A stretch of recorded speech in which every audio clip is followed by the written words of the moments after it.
La famille, on se retrouve encore une fois. Je suis là avec Willou. Willou, j'espère que tu vas bien. Toujours un plaisir de te recevoir sur la chaîne. Toujours un plaisir de venir de débattre avec toi parce que voilà, on n'arrête pas d'enchaîner.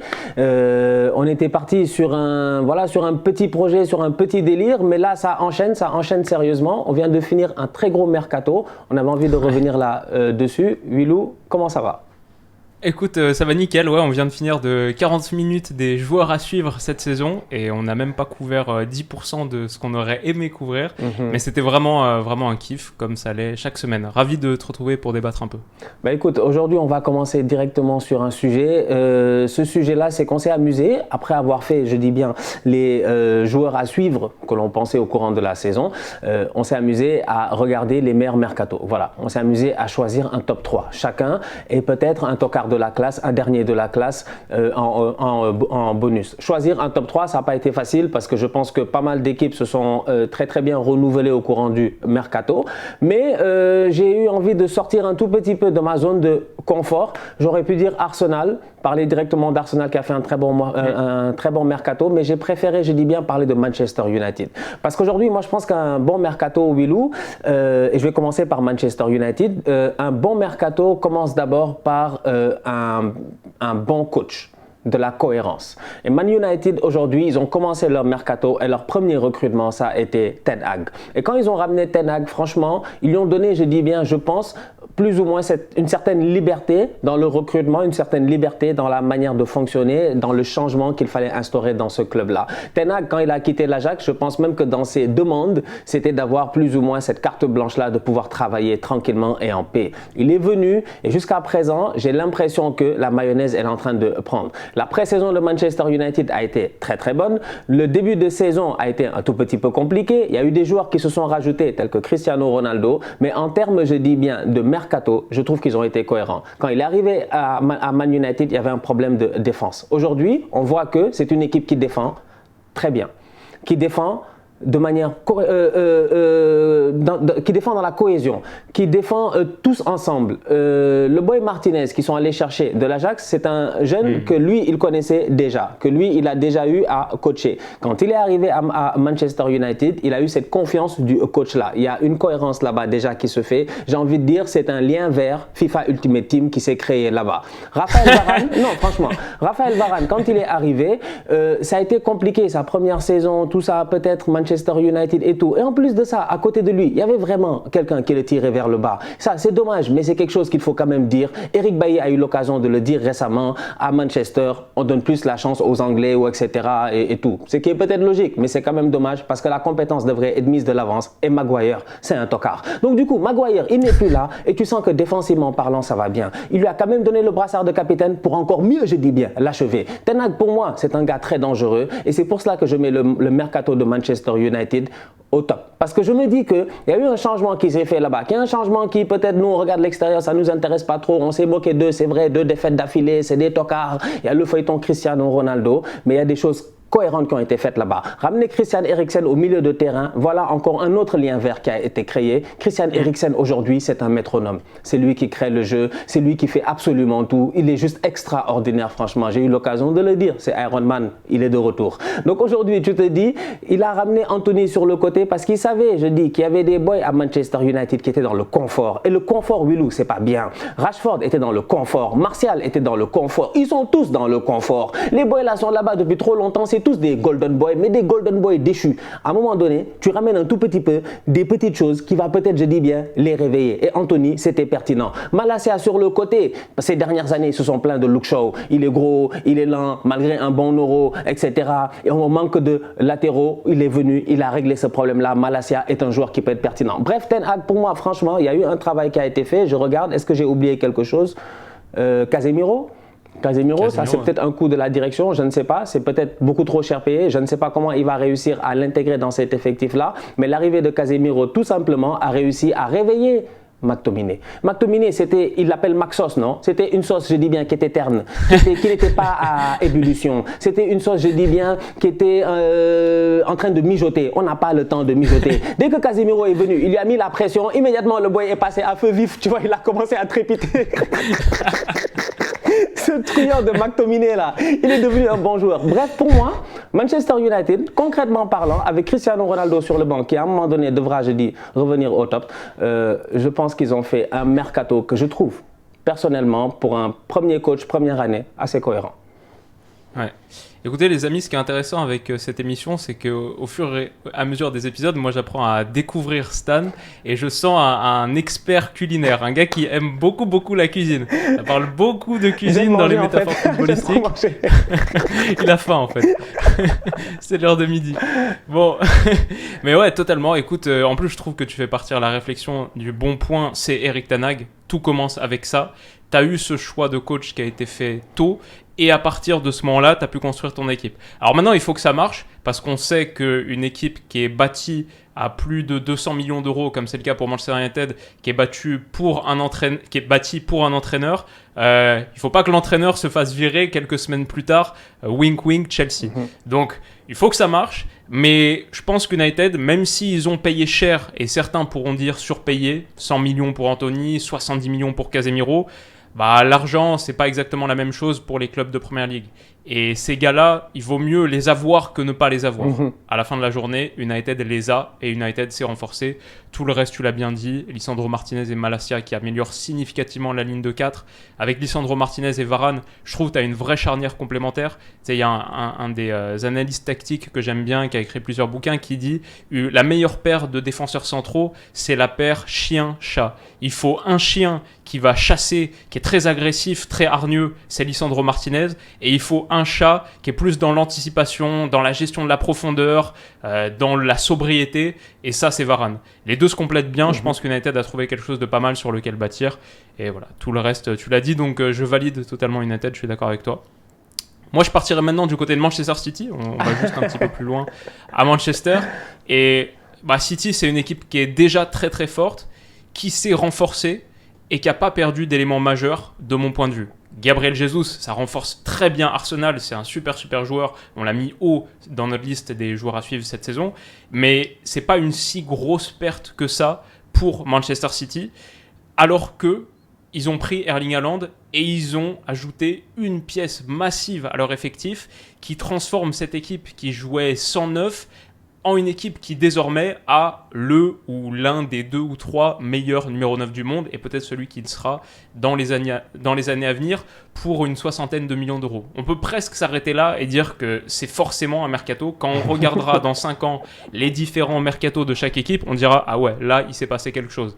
Été 2022 avec City qui prend Haaland, le foot a changé à partir de ce moment-là. Donc déjà ça les place très très haut. Et puis après, je regarde quelques autres trucs qu'ils ont fait. Ils ont pris 3 beaux chèques, mine de rien, pour Sterling, Jesus et Zinchenko. Ils vendent les 3, la somme des 3, c'est genre 150 millions d'euros. Ce qui fait qu'ils finissent l'été en positif sur un été où tu as acheté Erling Haaland. C'est quand même pas rien. Ils ont trouvé un accord de principe avec Guardiola pour le prolonger jusqu'en 2025. Ils ont gardé Bernardo Silva, qui pendant hyper longtemps a été convoité à droite, à gauche, Barça, PSG. Ils l'ont gardé. Et bien sûr, Julian Alvarez, qui va apporter beaucoup de choses. Calvin Phillips, peut-être pas immédiatement, mais pour compenser à terme le départ de Fernandinho, bon, au moins tu as un peu de profondeur. Comme avec Akanji, tu as de la profondeur. Sergio Gomez par rapport à Zinchenko. Voilà, pour moi, c'est peut-être le meilleur mercato en Europe. Tu aurais peut-être pu faire un petit truc en plus sur la quantité. Peut-être que Calvin Phillips a été surpayé. Mais si on se dit que la perfection n'existe pas, bah, je trouve que City en est pas loin. Et ils seront encore une fois très très performants en Première Ligue et en Europe. Non, je suis tout à fait d'accord avec toi. Hein. Le mercato de Manchester City, en fait, on ne s'attendait pas à plus que cela. C'est-à-dire que si Pep, c'est-à-dire que Pep, il a fait l'achat que tout le monde attendait. C'est aussi simple que ça, en fait. Et c'est là où moi je dis que donc du coup c'est un mercato qui est réussi parce que c'est un mercato qui va dans la logique collective, en fait. Une logique collective où on se disait tous, voilà ce qu'il manque à cette équipe-là. Ah, si Haaland il arrive, peut-être qu'effectivement ils sont allés le chercher. Voilà. S'ils avaient dépensé beaucoup d'argent pour aller chercher encore 35 000 ailiers alors qu'il a des Mahrez sur le banc, ça là, on aurait dit à Pep quand même, c'est pas normal. Donc ouais, pour moi je suis tout à fait d'accord avec toi. Manchester City, le mercato est cohérent. Et le boy Calvin Phillips, on n'en parle pas assez parce qu'il ne joue pas encore assez, mais c'est un gars qui, je pense, pourra à un moment donné, c'est sûr et certain, tirer son épingle du jeu et puis performer parce que c'est un joueur qui a fait un gros euro. En fait, des fois, on oublie rapidement, mais moi, la paire Calvin Phillips, Declan Rice, je ne l'ai pas oublié. C'était quand même pertinent, tu vois. Dans tout le tocarisme de Gary Southgate, il y avait quand même des choses qui étaient un peu pertinentes.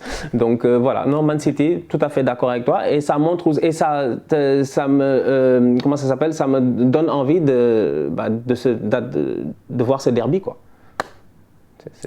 C'est juste envie de... Bientôt, je crois, en plus. Hein? Dans quelques semaines. C'est bientôt, hein? Je crois que c'est bientôt. Sûrement c'est bientôt. Donc, je n'attends que ça, ce derby-là. Ma deuxième équipe, c'est Marseille.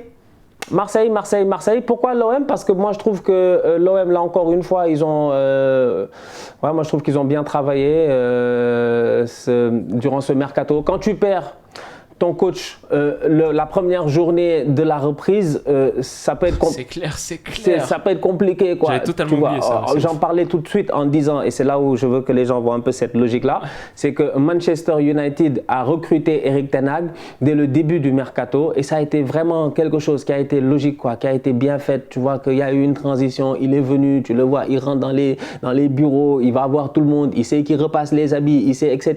Tu vois, il connaît le cuisinier, peut-être c'est important, je ne sais pas. Donc tout ça, c'est très important dans le mental juste d'un club, en fait. C'est-à-dire que le changement, c'est bien, mais on n'aime pas le changement qui est brusque. Et malheureusement, à Marseille, ces dernières années, Bielsa, et puis l'autre aussi, comment il s'appelle, Sampaoli, ça a été malheureusement des changements qui ont été brusques. Donc du coup, à partir de ce moment-là, il fallait que la direction se gère. Et pour moi, Marseille a fait un très beau mercato. J'ai juste envie de mettre un petit bémol, je vais en parler maintenant, c'est Bamba Dieng. Moi, je trouve ça très très dommage, tout le feuilleton Bamba Dieng, tout ça, qu'ils aient voulu le vendre, etc. et tout, alors que je trouve qu'il peut amener quelque chose. Donc du coup, ipso facto, j'ai envie de dire que le recrutement de Luis Suarez, peut-être, moi, me pose problème, mais mis à part ça, tout le reste, franchement, très cohérent. Klaus qui est venu, c'est un excellent joueur, on a l'occasion de le voir en ce moment, il a une certaine maturité, il est très très intéressant offensivement, il est présent, passeur décisif, il a cette hargne-là, il a cette niaque-là, il peut claquer des buts.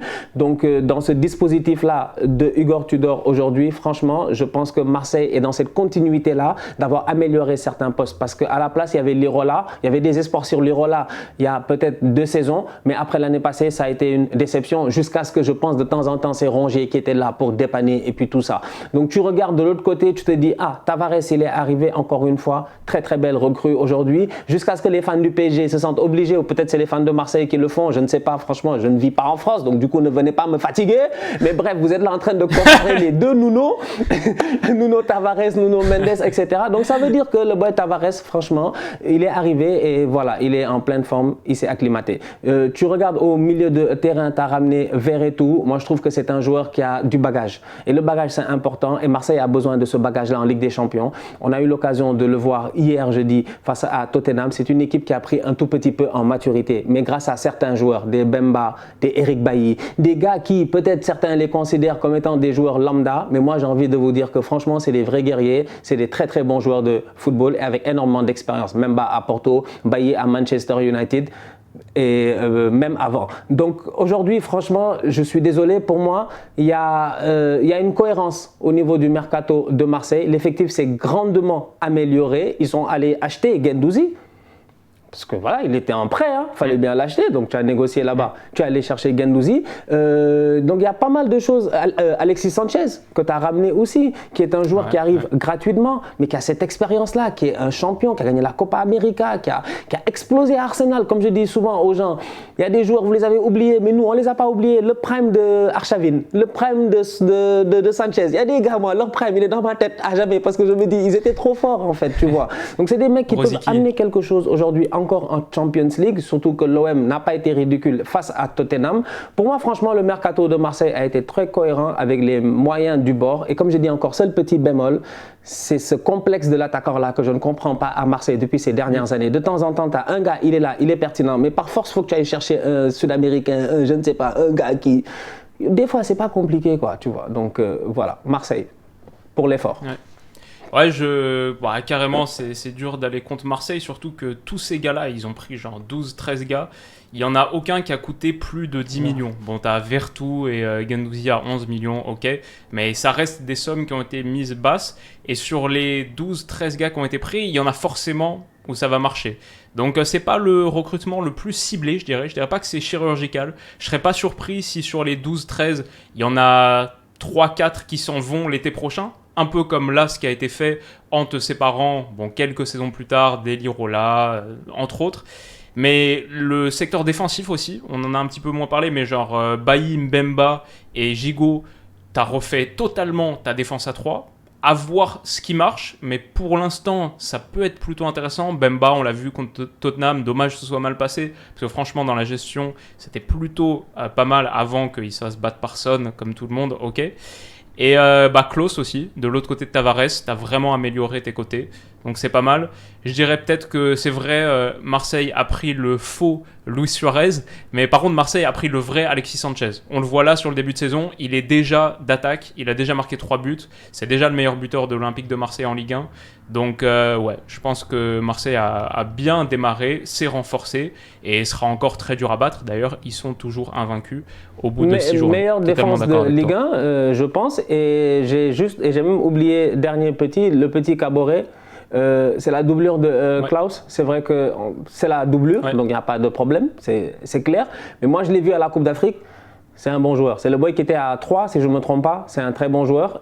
Il appartient à Manchester City. Option d'achat, je pense, aux alentours d'une vingtaine de millions d'euros. On va voir ce que ça va donner. Mais c'est un joueur aussi qui peut amener énormément sur le côté. Moi, ce qui m'intéresse, c'est qu'il y avait des problèmes la saison passée et ces problèmes-là ont été améliorés. Tu voulais avoir de la percussion sur les côtés. Tu ne l'avais pas. Les Kolasinac, tout ça, c'était bien mignon, franchement. De temps en temps, Arsenal aussi, on leur a envoyé des gars. Voilà, quoi. C'était compliqué. Mais aujourd'hui, tu as réglé ces problèmes-là. Donc, en ce début de saison, avec un Tudor qui est arrivé, comme j'ai dit au début, le pauvre, on l'a jeté comme ça un peu, pas le pauvre, parce qu'aujourd'hui il est là-bas, mais on l'a un peu jeté comme ça. En plus, l'entente n'a pas été facile avec les joueurs dès le début. Je trouve que franchement, l'OM pour le moment se débrouille plutôt pas mal. Donc voilà, on va voir ce que ça va donner.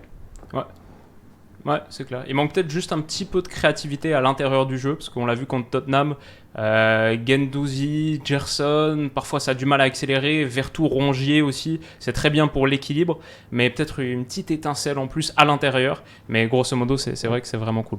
Bon, on a parlé on s'est pas concerté là non plus, mais on a fait United City, maintenant on fait OM PSG, parce que oui, quand on parle des gros mercatos qui ont été faits cette saison et cet été en Europe, le Paris Saint-Germain non seulement a fait de belles acquisitions, je vais dire pour bonifier le mercato de l'été passé. Parce que l'été passé, c'était le mercato tout feu, tout flamme. Bien sûr, tu prends Léo Messi. En plus, sur les côtés, Hakimi, Nuno Mendes. C'était la Dream Team, Sergio Ramos. Donc c'est, on va dire, la constellation galactique qui était en train de se créer. Ouais, Donnarumma. Donc clairement, c'était assez impressionnant. Mais il manquait cette qualité à l'intérieur du jeu et il manquait un peu d'équilibre. Du coup, le PSG a pas fait dans la dentelle et a pris 4 milieux de terrain, Vitinha, Renato Sanchez, Carlos Soler, Fabian Ruiz, avec Vitinha qui est pour moi une prise exceptionnelle qui t'apporte énormément de choses. La possession dont Paris a besoin, la contre-pression dont Paris a besoin dans cette formation.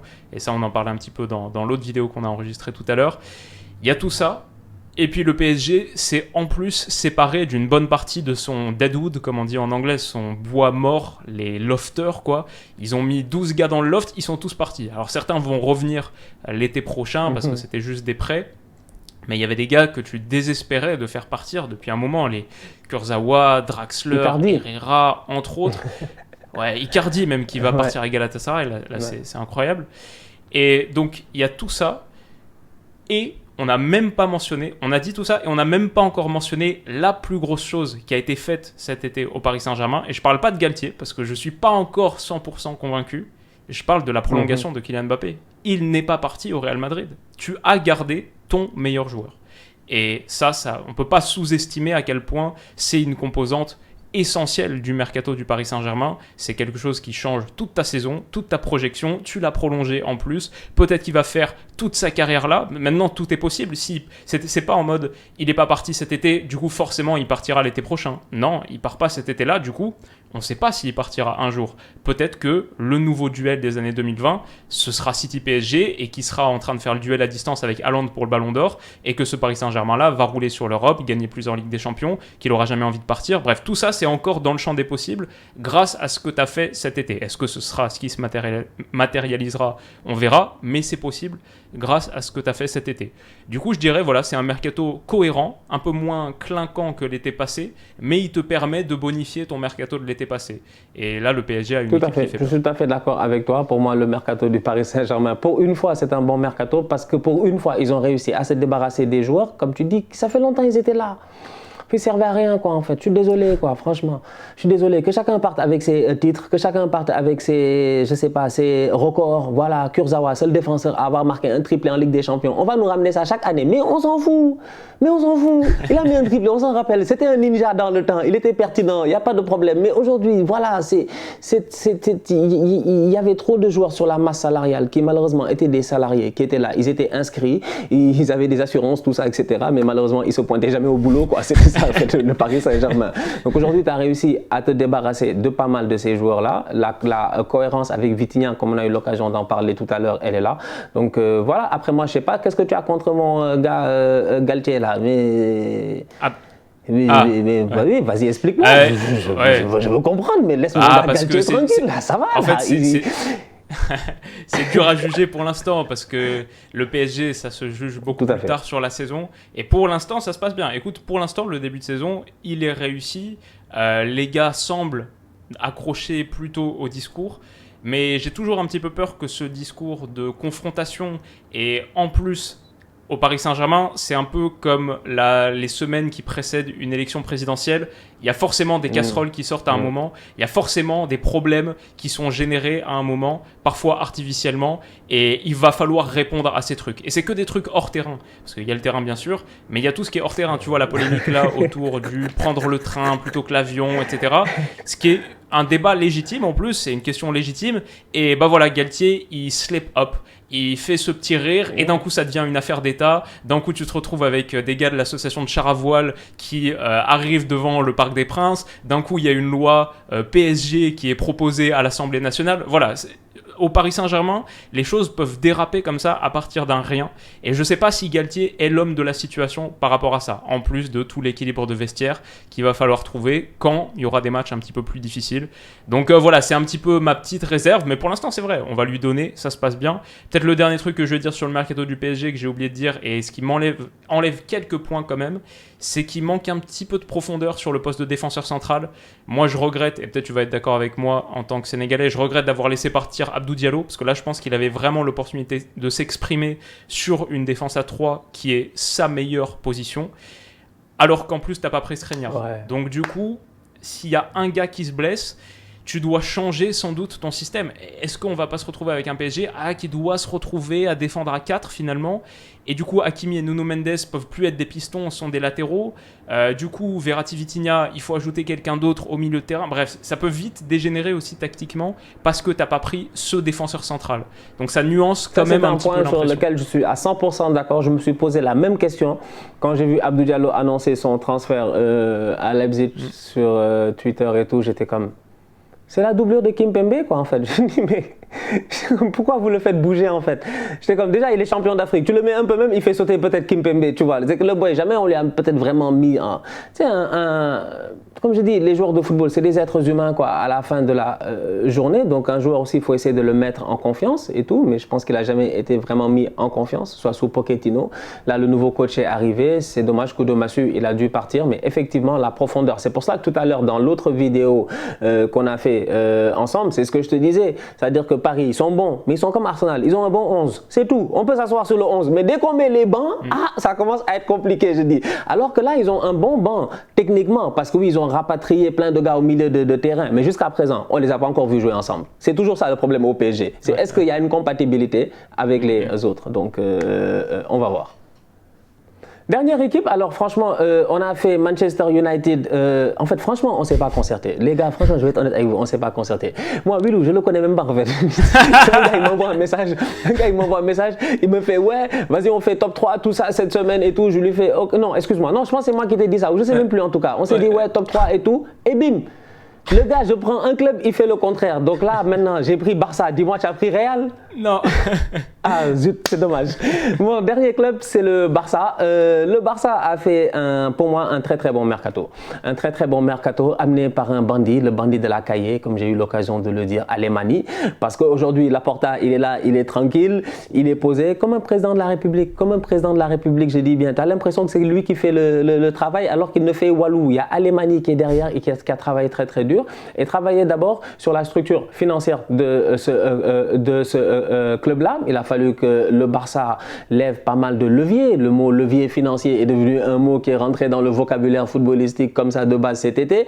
Donc du coup, ils en ont levé pas mal. Ils ont vendu quelques actifs. Le Barça, aujourd'hui, ils sont sains. Le fair play financier est tombé. Le Barça n'est pas sanctionné. Donc pour moi, le Barça a été cohérent dans ce qu'ils ont fait. Maintenant, si la police des polices a un problème, ils n'ont qu'à appeler Alemany. Mais comme j'ai eu l'occasion de dire, Alemany, il sait très bien, et moi et lui, je pense qu'on partage, je dis bien, cette même philosophie-là, c'est que tout ce qui n'est pas illégal est légal. Et Alemany, c'est un bandit. Donc aujourd'hui, Lewandowski, pour moi, c'est une excellente pioche. Franchement, bravo à eux. C'était très, très bien joué de leur part. Aller chercher Robert Lewandowski, je dis, dans cette équipe-là, c'était quand même quelque chose qu'il fallait faire parce que le Barça avait besoin d'un attaquant. Pierre-Emerick Aubameyang était là. Pierre-Emerick Aubameyang a été très pertinent durant les 6 derniers mois. Cependant, quand tu as l'option Lewandowski et que lui, il veut venir et que lui, il va en bataille avec son club, je pense que tu dois faire tout ce que tu peux pour aller le chercher. Ils sont allés le chercher. Rafinha, qui sont allés chercher, franchement, c'est une excellente pioche, ça aussi. C'est un excellent joueur, il a eu l'occasion de le montrer lors de la pré-saison. À Leeds aussi, parce que Leeds est resté en première division à cause aussi des travaux un tout petit peu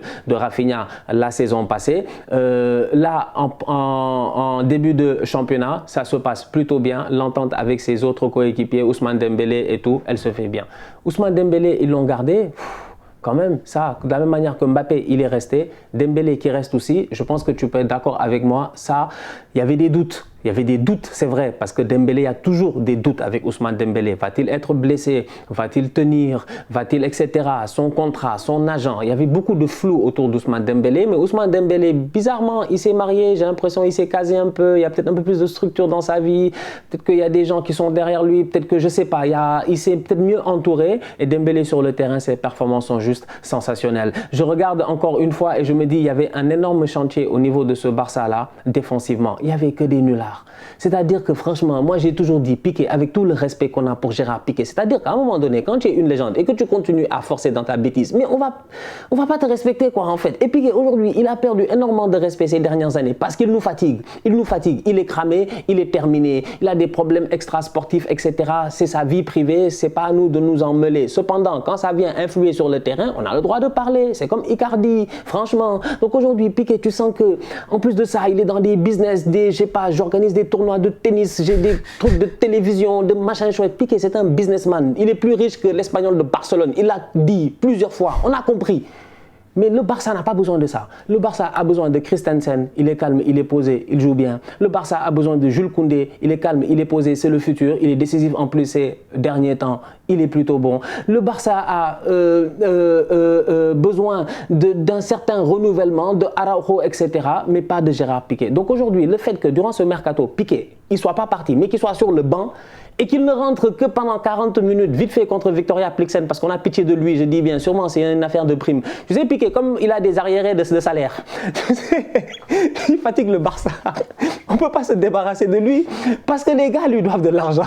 En fait, c'est ça le problème de Gérard Piqué. Donc peut-être que de temps en temps, tu es obligé de le faire jouer et tout, mais tu sais qu'il n'est plus, je dis bien, il n'est plus un titulaire dans cette équipe-là. Et ça, c'est important, pour moi, ça fait partie de ce mercato. Jordi Alba, le petit, comment il s'appelle, Baldé, qui arrive et tout, qu'on a eu l'occasion de voir de temps en temps la saison passée et tout, et bien là, ça fait plaisir de le voir, il est là pour s'installer. Marcos Alonso que tu ramènes, c'est pour rappeler à Alba qu'il ne te reste pas beaucoup de temps ici et que tu aurais dû partir à l'Inter Milan peut-être.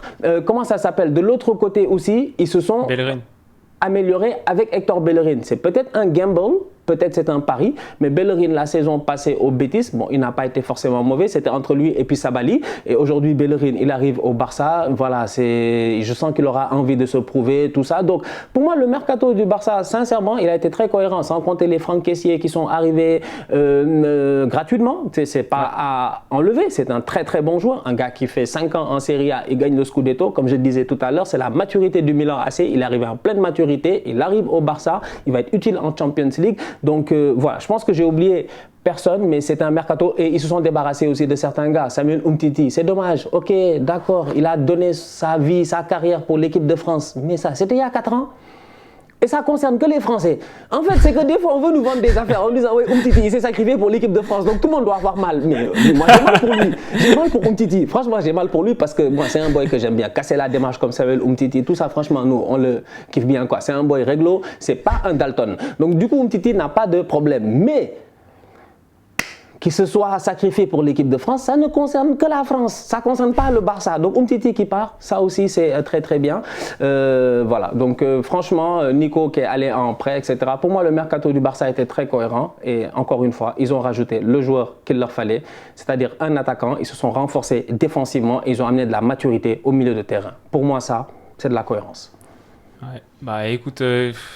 Qu'est-ce qu'on peut dire de plus quand tu prends Robert Lewandowski, un gars qui aurait dû gagner le Ballon d'Or 2020 et peut-être celui 2021 en plus, pour renforcer une pointe où tu avais vraiment besoin d'apport. Genre le Barça sortait quand même de la pire saison offensive de son histoire au 21e siècle, ou depuis 20 ans, un truc comme ça, genre 18 ans, 19 ans, avec 68 buts marqués en Liga. Le Barça avait besoin de marquer beaucoup plus de buts. Donc le Barça, bien sûr, le mercato est immense. Le petit bémol, le truc qui m'empêche peut-être de le mettre dans le top 3, même si en vrai j'aurais carrément pu le mettre aussi, c'est juste que tu le fais en compromettant un petit peu ton avenir, genre les leviers économiques. On va voir. Est-ce que tu vas le payer cher dans le futur? Là, tu viens de te faire une super équipe à crédit, entre guillemets. Alors, c'est des fonds, enfin, c'est pas tout à fait ça. On peut pas vraiment appeler ça de la dette pure, quoi. C'est tu vas rembourser sur... tu consens à... Bref, les leviers économiques, quoi. Tu consens à céder une partie de tes droits télé sur les 25 prochaines années, un truc comme ça. C'est quelque chose qui se voit pas tout de suite. Est-ce que c'est pas quelque chose sur lequel on reviendra dans plusieurs années en mode ouais, ça c'était une erreur? Bon, je vais dire plutôt je pense pas, parce que je pense que le Barça a une capacité à augmenter ses revenus qui est assez extraordinaire. Ça reste un club qui, niveau merchandising et juste génération de revenus, est hors norme. Si derrière il y a une Super League qui arrive, comme ça semble être le cas, peut-être que ce problème va totalement passer à la trappe et presque le Barça aura été un peu en avance sur son temps, entre guillemets, parce que les revenus vont exploser. Mais ouais, bien sûr, le Barça s'est renforcé et a fait un très gros mercato, on est d'accord. Plus que le Real, du coup. Parce que, du coup, l'écart qu'il y avait entre les deux effectifs s'est nettement résorbé. Et aujourd'hui, le Barça est en très très bonne position pour challenger, pour faire une belle saison, même en Europe. Et ça, c'était pas forcément gagné la saison passée. Ok, moi pour mon dernier club, j'ai voulu partir sur un truc un peu plus... peut-être quelque chose dont on parle un petit peu moins d'habitude, parce qu'on aurait pu parler du Bayern, ok, qui a fait de belles acquisitions, qui a encore ajouté de la profondeur à son effectif. On verra, Nagelsmann dit, il y a des chances qu'on joue mieux sans Robert Lewandowski, parce qu'on aura une attaque plus fluide, moins prévisible. Peut-être, c'est pas impossible en plus. Le Bayern montre qu'ils sont là toujours disposés à mettre des claques. Donc ça se trouve, ça va très bien se passer aussi. Et on aurait pu mettre Naples, parce qu'on en a beaucoup parlé. Eux aussi, ce qu'ils ont fait, le travail qu'ils ont fait pour régénérer leur effectif, c'est assez ouf. Mais j'avais envie de toucher un petit mot pour Dortmund, parce que je pense que ce qui a été fait à Dortmund, c'est vraiment, vraiment pas mal. On a une équipe qui sortait d'une saison de Bundesliga où ils avaient été performants comme d'habitude, mais où il y avait eu des gros soucis défensifs. Ils finissent avec la 9e meilleure défense de Bundesliga seulement, sur 18 équipes, on le rappelle, donc pas vraiment impressionnante de ce point de vue-là. Et ils ont pris Niklas Süle au Bayern, donc même sur le renfort de qualité, mais aussi le signal qui est envoyé, prendre un joueur au Bayern qui là se dit je vais aller à Dortmund alors qu'il est bon, alors que c'est un vrai bon joueur, le Bayern en aurait besoin clairement, et il vient et il va permettre à Dortmund de franchir un cap supplémentaire, il va être un leader vocal, je pense que ça c'est vraiment top. Ils ont pris Schlotterbeck aussi, que toute l'Allemagne voulait. Ça fait une nouvelle super paire défensive, avec progressivement l'idée d'éclipser Mats Hummels, qui est une bonne chose. Hummels, peut-être un peu le Piqué de la Bundesliga, quoi. Donc ça c'est cool, c'est peut-être un peu dur, mais ça c'est cool pour Dortmund. Et Salihamidzic aussi en milieu défensif, qui va à nouveau ajouter de la solidité. Donc Dortmund a bien fait de ce point de vue-là, et ils ont pris en plus Karim David Adeyemi, ça c'était conclu un petit peu plus tôt, mais c'est le truc que c'est peut-être que ça aussi, c'est quelque chose qu'on va revoir dans quelques années et se dire « Ah ouais, là, ils ont vraiment géré. Ils ont pris le gars qu'ils vont revendre dans quelques années pour 80 millions d'euros, je ne sais où. » Et ouais, je pense que Dortmund s'est bien renforcé. Bellingham est resté alors qu'il était convoité de partout. Bien sûr, tu perds Erling Haaland, mais Bellingham reste. Un des deux devait rester et il va continuer à donner de belles performances. Je crois que Dortmund est invaincu sur ce début de saison en Bundesliga. Ils sont peut-être même devant le Bayern d'1 point ou à égalité de points derrière Fribourg, la dernière fois que j'ai regardé. Donc ouais, franchement, Dortmund, c'est pas mal. Bien sûr, il y a tout ce qui se passe autour de Sébastien Haller, auquel on envoie toute notre force. Évidemment, ça c'est dommage. C'est peut-être le truc qui t'empêche de passer le cap supplémentaire parce que tu ajoutes Haller à cette équipe-là. Ça aurait été de la folie. Et Anthony Modeste, j'ai l'impression, parce que j'ai vu leur match là contre Copenhague, il est encore un petit peu emprunté. Le step, c'était son premier match de Ligue des Champions, je crois, même s'il avait planté sa vingtaine de buts avec Cologne. C'est un petit peu plus difficile de passer ce step, j'ai l'impression. Donc peut-être que ça pourrait coûter. Mais écoute, sur leur début de campagne de Ligue des Champions contre Copenhague, je les ai trouvés encore une fois très bons. Niklas Süle, le travail qu'il fait sur, je crois c'est le deuxième but peut-être, ou le premier, celui de Reus, avec la passe, le bijou de Julian Brandt aussi. Donc ouais, il y a une belle équipe et on parle pas beaucoup de Dortmund, donc j'avais envie d'en dire quelques mots. Je suis tout à fait d'accord avec toi et je trouve qu'ils sont eux aussi très cohérents dans leur manière d'acheter et de revendre. Tu me parles de Adeyemi, moi je pense que c'est un boy qui va coûter très cher. Hein. C'est comme quand ils sont allés. Là encore, ils l'ont acheté quand même à un certain prix, mais ils vont le revendre sûrement au double vu les prix du marché aujourd'hui, comme ils ont eu à faire peut-être avec Haaland, avec Sancho, avec pas mal de joueurs assez pertinents ces dernières années. Bellingham retournera sûrement en première ligue à un moment donné dans un top club au milieu de terrain, soit peut-être Liverpool, City, je sais pas moi, qui sait, je ne sais pas, Chelsea ou whatever, ou peut-être même en Espagne, qui sait. Donc aujourd'hui, je pense que ouais, au niveau de Dortmund, il y a un effectif qui est très cohérent et effectivement une pensée pour Haller, parce que voilà, une pensée pour Haller. Hein, moi, c'est l'année passée, ce qu'il a fait en Ligue des Champions, c'était tout simplement extraordinaire. C'était comme un rêve en fait. C'était chez le gars. Chaque match, tu allumais la télé, tu savais qu'il avait marqué. Tu n'avais même pas besoin de réfléchir, tu savais qu'il allait marquer, tu vois.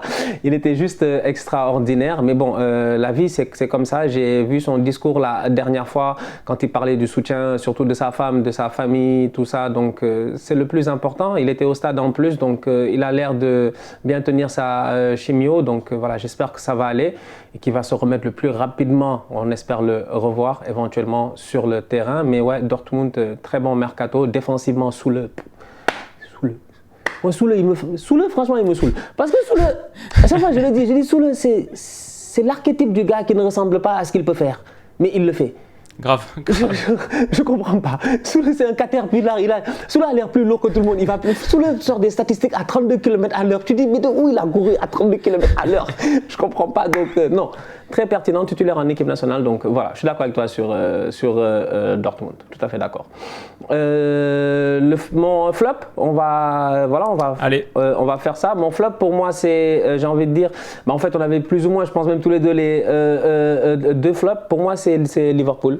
C'est Liverpool tout simplement parce que j'ai envie de dire que Liverpool est une très belle équipe. Ça, franchement, il n'y a rien à dire. Klopp a pris beaucoup de temps pour construire cette équipe-là, mais la transition a peut-être été est peut-être un peu compliquée. Sadio Mané est parti, ça c'est une chose. Luis Diaz est arrivé, Jota est arrivé, Minamino est arrivé. Il y a eu plein de joueurs qui ont eu l'occasion d'arriver, je dis bien, durant ces dernières, soit ce mercato d'hiver. Souvent, eux, ils font leur business. En hiver, Liverpool, tu vois. Donc, il y a eu des joueurs qui sont arrivés, tout ça. Il y a des choses qui se sont passées. Mais j'ai l'impression qu'en ce moment, c'est des débuts qui sont un peu poussifs. Au milieu de terrain, ils ont pas mal de blessés. Moi, je me serais débarrassé de Thiago. Malheureusement, c'est un excellent joueur. Hein. Ça ne veut pas dire qu'il est mauvais. C'est un top player, Thiago, franchement. Mais moi, les boys qui passent le train à l'infirmerie, là, franchement, sur le long terme, c'est pas intéressant. Naby Keita aussi, c'est la même chose. Donc, c'est tant de joueurs qui sont très bons, mais qui jouent pas. Donc, ça fait que tu jettes le petit Elliott tout seul. Tu as Milner qui est là, qui, voilà. Henderson, l'année passée, il était quand même sur le banc. Il faut s'en rappeler. C'est Fabinho qui jouait. Donc, il y a pas mal de choses qui se font. J'ai l'impression que c'est un peu compliqué. Le recrutement. Arthur, pourquoi? J'ai dit Arthur, pourquoi? Arthur, c'est juste pour qu'il aille s'asseoir avec Thiago et puis Naby Keita à l'infirmerie. C'est des boys d'infirmerie, franchement, je suis désolé. Les gars savent jouer au football. C'est des excellents joueurs de football. Mais Arthur, non, je suis pas convaincu. Peut-être qu'il va amener des fulgurances, mais est-ce qu'il va tenir avec l'intensité de la première ligue? Je ne sais pas. Darwin Nunez, bon, il y a beaucoup d'espoir sur lui parce qu'il y a Haaland, donc il y a une certaine pression. On s'attend à ce qu'il performe. Pour le moment, c'est un peu poussif. Donc voilà, c'est tout. Ouais. Sinon, c'est Calvin Ramsey. J'avais la même pour Liverpool. Calvin Ramsey sur le côté. Bon. Peut-être qu'il faut qu'il joue à la place de Trent, parce que Trent, comme lui, il refuse de jouer. Donc voilà, c'est tout. Pour moi, c'est Liverpool où je pense que c'est léger comme mercato. Ils n'ont pas beaucoup acheté et ça se voit. C'est ça, même les historiques, tu parles de Trent, on a parlé d'autres, Henderson, etc. Tu as l'impression qu'il y a, je vais pas dire une fin de cycle, mais il y a quelque chose qu'il faut réenclencher, et vite, parce que là, tu viens de te faire ouvrir par le Napoli 4-1. En première ligue, tu lâches déjà tellement de points et même ceux que tu prends, c'est dans la douleur, dans la difficulté. On se demande comment cette équipe va être capable de tenir la cadence et aller challenger pour le titre de première ligue. Aujourd'hui, c'est très difficile de se dire ça, on verra. Et voilà, tu as perdu Sadio Mané. Surtout, je pense qu'il y a eu ce moment, je me souviens, un peu au cœur du mercato, où Klopp devait faire face à des questions de journalistes en mode « Et alors, au milieu de terrain, qui est-ce que vous allez recruter au milieu de terrain ?» Et lui disait « Non, au milieu, on a tout ce qu'il nous faut, on a ces gars-là, on veut leur donner du temps, il n'y aura pas de Chouameni, il n'y aura pas de Bellingham. » Et c'est très bien, mais tu te retrouves du coup à la toute fin à te rendre compte que si, il y avait besoin d'un milieu, et tu prends Arthur comme ça au dernier moment, c'est presque un panique acquisition, quoi. Donc voilà, sur la balance des choses, Liverpool m'a l'air moins bon que la saison passée, alors que cette saison, la concurrence va être encore plus forte. Ils sont tombés dans un groupe de Ligue des Champions qui fait peur, et en Première Ligue, la bataille pour le top 4 va être très très costaude. Donc ouais, c'est sûr que c'est un peu décevant. Après, ça reste Liverpool, ça reste Klopp. Ils peuvent aussi se renforcer cet hiver. Voilà, on va pas les enterrer, on fera jamais l'erreur d'enterrer Liverpool, mais ils démarrent avec des difficultés. Ça, exactement. Alors Chelsea, tu me disais Chelsea, ouais, on pouvait aussi parler de Chelsea. Moi, en gros, Chelsea, je pense que le mercato, il a été énorme. C'est l'équipe en Europe qui a recruté le plus de tous, quasiment 300 millions. Et j'ai pas forcément de problème avec les joueurs qui ont été pris en plus. C'est juste, tu fais ce mercato un peu calibré pour ton coach et tu te sépares du coach. C'est ça. Donc, c'est aussi simple que ça en fait. Voilà, c'est ça. Il y a presque rien à rajouter. Non, je suis d'accord avec toi. Je peux comprendre la fin de cycle, genre je peux comprendre l'idée que Tuchel, avec son effectif, il y avait quelque chose qui avait un petit peu cassé, on le sentait dans certaines interviews, notamment post-Dynamo Zagreb, mais voilà, lui voyait cette saison un peu comme une saison de transition, c'est ce qu'il a souvent dit, et on était là, ah ouais, saison de transition quand tu prends pour 300 millions d'euros, mais en même temps c'est vrai, Rudiger, Christensen sont partis, qui formaient la base, ton ossature, ta solidité, et surtout saison de transition parce qu'il y a un nouveau propriétaire qui arrive, et un nouveau propriétaire, peut-être que dès le début pour Tuchel c'était clair qu'un nouveau propriétaire, ça voulait dire que le nouveau propriétaire voulait mettre sa structure à lui, on parle d'un nouveau directeur sportif et d'un nouvel entraîneur bien sûr, donc ça va être Graham Potter. Et ouais, voilà, c'est la déception parce que quand tu prends pour 300 millions, tu t'attends à plus de performances et tu t'attends à garder ton coach pour lequel le mercato a été calibré. Non, tout à fait d'accord avec toi. C'est un peu dommage quoi. Potter, il va arriver dans une voiture où voilà, il va devoir se réinstaller et tout, et il va devoir conduire toute la saison. C'est un peu compliqué. T'es déjà rentré dans une voiture d'un mec qui fait 1m70 alors que, je sais pas, toi tu fais 1m90, c'est-à-dire que tu arrives, tu t'assois, le rétroviseur il est pas au bon truc, les autres tu galères, tout ça, et c'est Potter, il va arriver, c'est pas les bons calibrages en fait, il va devoir faire ces calibrages là et il n'a pas le temps de le faire parce que la voiture est en train de rouler, donc du coup tu es obligé de te gérer en fait, tu vois, et c'est à ça que je m'attends de lui, c'est cette gestion là, ce sera pas facile, mais bon, il a un bon effectif, c'est un coach qui a prouvé, qui a un bon pédigré, il n'a pas forcément gagné, ça c'est sûr, mais il nous a montré des choses extraordinaires, regarde ce qu'il a fait, des Trossard, des Welbeck, tout ça là, c'est une belle équipe. Donc voilà, moi je pense qu'il va pouvoir faire quelque chose, mais c'est dommage, tout à fait d'accord avec toi. Chelsea, c'est de l'argent, beaucoup d'argent dépensé et on n'a pas donné peut-être la chance forcément à Tuchel de pouvoir travailler tranquillement. Donc après, en général, quand Chelsea change d'entraîneur à la mi-saison, ils gagnent la Ligue des Champions dans la foulée. C'est ça qui me fatigue déjà en fait. Mais après, ils vont le virer dans un an. J'ai vu des comptes qui ont dit, les gars ont déjà commencé à place des bêtes en disant décembre 2023, il va sauter le pauvre Potter. Donc on va voir s'il va réussir, je dis bien, parce que là, à Chelsea, on va être très très sérieux. Ouh là là, je ne sais pas, mec. J'allais dire c'est la prison d'Azkaban, mais ça peut être la coupe de feu, ça peut être n'importe quel délire en ce moment pour le pauvre Potter. Alors celle-là, je m'y attendais pas. L'analogie Harry Potter pour Chelsea. Ah, okay. Graham a du travail. Bah oui. Graham a du travail. Donc voilà. En tout cas, écoute, on va s'arrêter là. Merci beaucoup d'avoir été là. Merci à tout le monde de nous avoir suivis. Vous aussi, dites-nous en commentaire ce que vous avez pensé de vos mercatos, le mercato de votre club. Peut-être qu'on n'a pas eu l'occasion d'en parler. Comme je dis, plein de clubs ont fait des super mercatos. Mais bon, on a décidé de s'attarder sur certains. Donc voilà, on vous laisse la place en commentaire. Merci encore. Willou, merci pour ta présence. On se capte la semaine prochaine. Un plaisir. Et voilà, d'ici là, on continue à liker, on continue à partager. On s'abonne. On est ensemble, on reste en santé. C'est le plus important. Tous outsiders.